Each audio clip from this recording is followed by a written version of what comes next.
So at this point you might be thinking, well, great, like I can find a mortgage broker by myself. I can also find houses by myself and book showings. Sure, I can do all that by myself. Why should I work with an agent?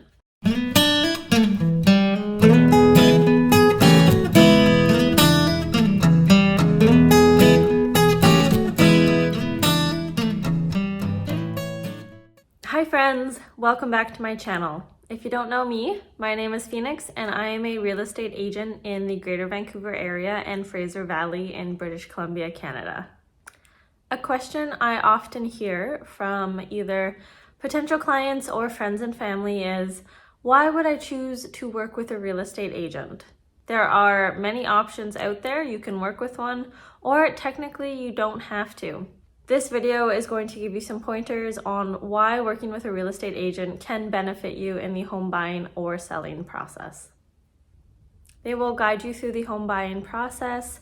They will help you write and negotiate legally binding contracts with the sellers of the home so that you don't have to do the negotiating, although you do get the majority of the say in the negotiating process. We are here to help you through the necessary steps of the completion of the home sale process. As realtors, we do have fiduciary duties that we owe to our clients, and these are extremely important. Above anything else, as realtors, we do put our clients' needs before anything else. So our own needs, family's needs, anything, clients' needs comes first. Realtors must also use honesty, integrity, and loyalty when dealing with their clients. Also, a good thing to note is that when you're dealing with a client, everything that you discuss, including personal details and financing, it's all kept private and confidential. Nothing gets shared with anybody. That is said between yourself and your realtor. The role of a buyer's agent, in the grand scheme of things, is to get you into your dream home whenever you need to be and with as little hiccups as possible. I definitely try and take the stress off of my client's shoulders. One of the first things your realtor will probably ask you is, do you have a pre-approval and is it expired or good to go? If your realtor hasn't asked you this yet, maybe you should look into getting a different realtor. How are you going to know your budget when buying a home if you haven't done your pre-approval yet? As a good agent, I have multiple mortgage brokers I can refer my clients to, and I try and fit the mortgage broker with the client. I always find it helps when you have similarities with the people that you are working with, and that way you can kind of vibe with them and it's not as painful as a process, especially when getting all your paperwork together to get a mortgage. The pre-approval process will also take into consideration your down payment, so your available cash on hand, and also the cash on hand that you have for the closing costs of the transaction. So there will be no surprises with the costs that come up when purchasing a house. Once you get your budget set, and if you're satisfied with it, then we get to start looking for houses. The first thing we'll have to do is choose a neighborhood. So I'm located in the Vancouver area. I primarily work in Langley. So if you're in the Metro Vancouver area, you'll have to figure out if you want to live in Surrey, Burnaby, and then even in Burnaby, there's East Burnaby and South Burnaby and North Burnaby. There's a bunch of places, so we have to choose where you would like to live. Sometimes if a client has a lower budget, I do recommend moving slightly out of the city, so away from Vancouver, as the options are cheaper. And then in a couple years, when you save up more money and gain equity from your current property, you can move closer to the city if that's where you would like to live. As a realtor, we can help you select a neighborhood. We can give you all of the shopping, groceries, schools, all of the ups and downs of that specific neighborhood, and we can also recommend ones that might fit your lifestyle or your family's lifestyle. Once my clients have their budget and then we pick the locations that they would like to look for homes in, I do set them up on a collaboration center so I can choose, what type of housing they want, how many beds, baths, location, if there's any criteria they need, like pets allowed, if it's a condo, or even the lot size if you're looking for a single detached home.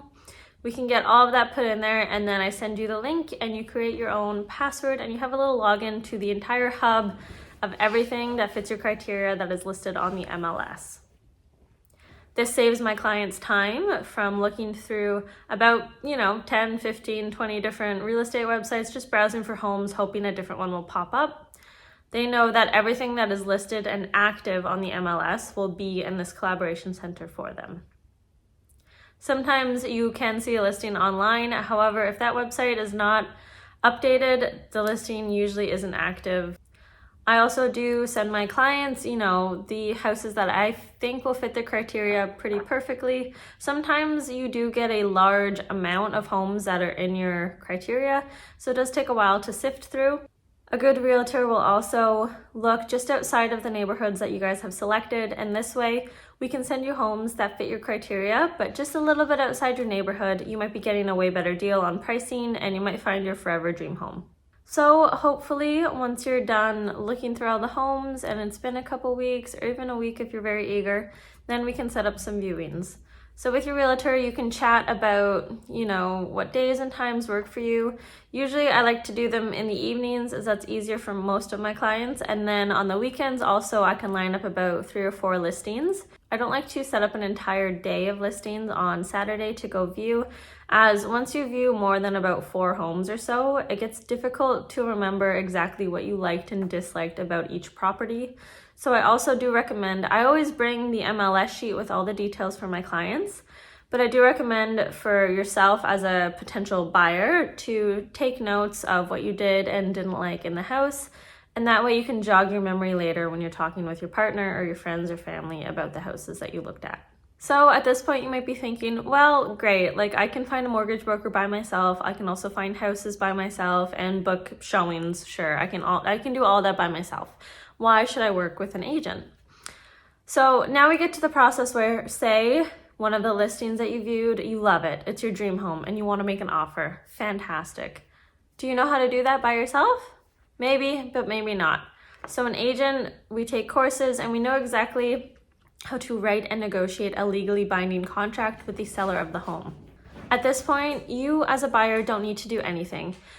We discuss the offer price with you and then also the deposit price. So the price that you're going to get out of the bank in a bank draft to hold the house, essentially. We'll also bring up which dates might work for you for closing and possession, and then we'll also chat with the seller to make sure those dates line up as well. So once we have that contract all written up, we'll send it over to you as a client, and I'm always available.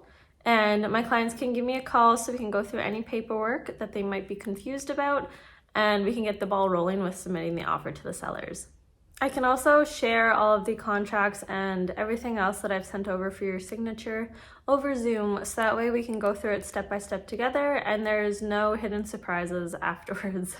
As a buyer's agent, I am here to keep my clients safe and make sure that there is all of the conditions in the contract to protect them.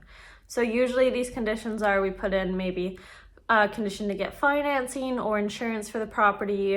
If it's a single family home, usually you do a property inspection. This way, if something comes up in one of those conditions that you're like, oh no, something comes up with an issue with the house, usually these last for about a week, these conditions. That way you have the safety to back out of the deal and you don't lose your deposit. So once we go through and sign the offer and I send it over to the listing agent, then it's my time to shine. We do all of the negotiating with the listing agent for the seller, and this way we can get you the best price for the house possible. During the negotiation process, you might be thinking, well, how do I know they're actually getting me the best price possible for the house? A good realtor will send you out some comparables, so some comparable properties that are in the area that have recently sold.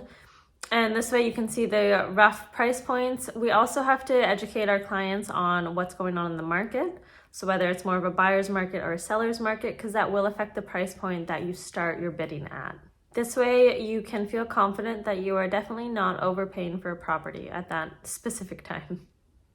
So once your offer is accepted, the next stage would be to remove any conditions that we've put on there. So you need to get in touch with your mortgage broker right away, and we will all have to be connected. And if you did get a property inspection on the conditions, then we'll have to get that set up right away. After those conditions are removed, it's kind of just a waiting game until you move in.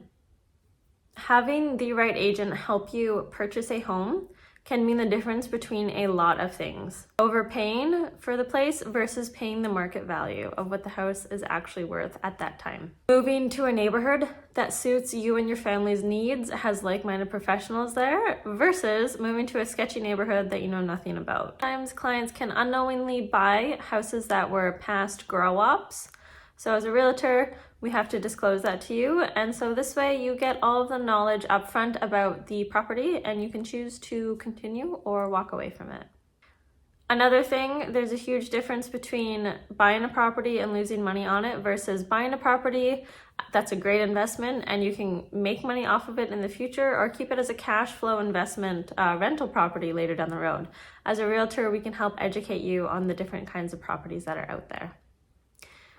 Piggybacking off this, another point would be that some properties are good to hold on to for a shorter period of time and resell later for a higher value, whereas other properties are better rentals, so they're good cash flowing ones. Mind you, most properties, I'm not going to say every because there is the exception, but most properties, once you hold on to it for a certain period of time, it's going to go up in value. However, these other rental properties, they'd be good for renting out, because you would get cash flow on top of all of the rent that would cover your mortgage, utilities, strata fees, etc. I'm going to leave you with this. Remember, as a buyer, you do not pay your agent's commission on the sale. So the seller does pay the buyer's agent portion of the commission when the deal does close. As a buyer, realtors are completely free for you to use and abuse. I hope you don't abuse them too much, but yes, we are a free service to a buyer. I hope you found this video insightful and educational. If you do have any questions, please feel free to leave a comment down below and I would be happy to answer it. I will also have my contact details down below. If you are looking to buy or sell or move into the Greater Vancouver area or Fraser Valley, I'm happy to help you. And if you're not, I can also refer you to different agents in BC or all across Canada. And until next time, that is it, and I will see you next week.